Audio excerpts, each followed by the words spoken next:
Attention, ceci est un message de sécurité de niveau sépia, émis par le Bureau national de la sûreté mémorielle. Protocole 7B anomalie. Mnémonique active. Pour votre protection et la préservation de la continuité cognitive, nous vous demandons de cesser immédiatement toute activité. Éloignez-vous des écrans après cette transmission. Ne consultez aucun album, aucune boîte à souvenirs. Votre pleine coopération n'est pas seulement requise, elle est l'unique barrière entre votre réalité et sa dissolution. Comprenez bien, nous ne sommes plus au stade de la prévention, mais de la limitation des dégâts. L'agent contaminant est une idée parasite qui s'ancre dans le réel à travers les photographies de familles imprimées, spécifiquement celles datant de 1970 à 1995. L'anomalie se nomme le sourire surnuméraire. Sur un cliché de groupe, un des visages est altéré. Il arbore un sourire. Mais ce mot est insuffisant.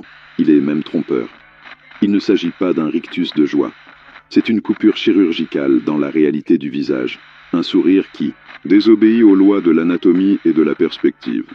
Il est trop large, étirant la peau jusqu'à la rendre translucide, révélant la structure osseuse en dessous. Il montre des dents, une rangée bien trop dense. Elles sont fines comme des aiguilles d'ivoire, plantées dans la gencive à des angles contre nature. Et les gencives sont noires, rétractées, comme si elles fuyaient les dents qu'elles abritent. Le plus dérangeant est que le reste du visage n'est pas complice. Les yeux de la personne sur la photo restent inchangés. Ils sont emplis de terreur. C'est le regard de quelqu'un qui est piégé dans son propre visage, un prisonnier derrière, un rictus qui n'est pas le sien. Ne le cherchez pas. Ne parcourez pas vos photos en vous disant « ça ne peut pas m'arriver ». L'acte même de chercher cette anomalie, c'est tendre un piège à votre propre perception. Le simple fait d'imaginer ce sourire, c'est lui donner une clé d'accès. Le transfert n'est pas viral, il est conceptuel. Les sujets dont la représentation photographique est infectée deviennent des vecteurs. D'abord, une sensation de démangeaison profonde sous la peau des joues, une paresthésie que rien ne soulage. Puis, les muscles faciaux commencent à avoir des spasmes autonomes. Les commissures des lèvres se relèvent sans aucune émotion correspondante. C'est lent, inexorable. La victime sent son propre visage la trahir. Nous avons vu ce que cela devient. Ils essaient de parler, de crier, mais les muscles de leur mâchoire sont pris en otage.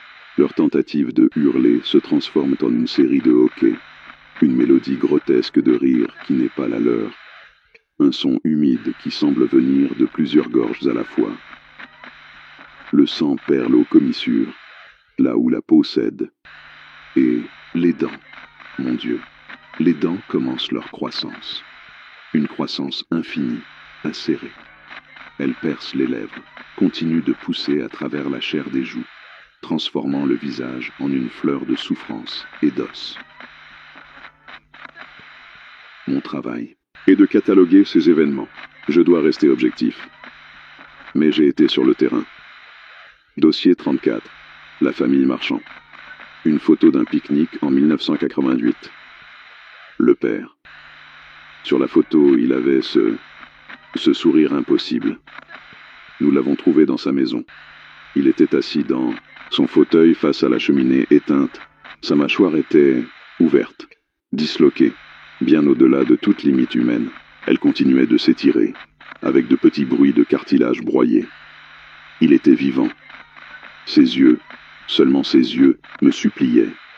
Il n'y avait aucun son, juste cette expansion silencieuse, et le regard d'un homme qui se noie à l'intérieur de lui-même. En décrivant cela, je revois son visage. Je revois la photo.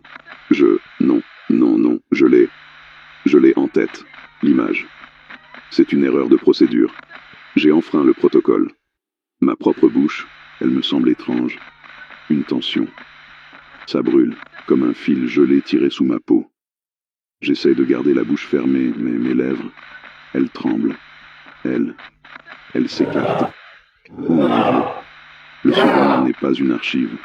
C'est une graine. Je peux sentir mes propres dents. Elles vibrent. Elles s'allongent à l'intérieur de la gencive. Elles se taillent en pointe. N'imaginez pas. Ne le faites pas. C'est un piège pour tout le monde. Pour vous qui écoutez. Pour moi qui parle. Écoutez-moi. Vos photos, brûlez-les, brûlez-les. Maintenant, n'attendez pas de voir si c'est la bonne. Brûlez-les toutes, c'est la seule chance qu'il vous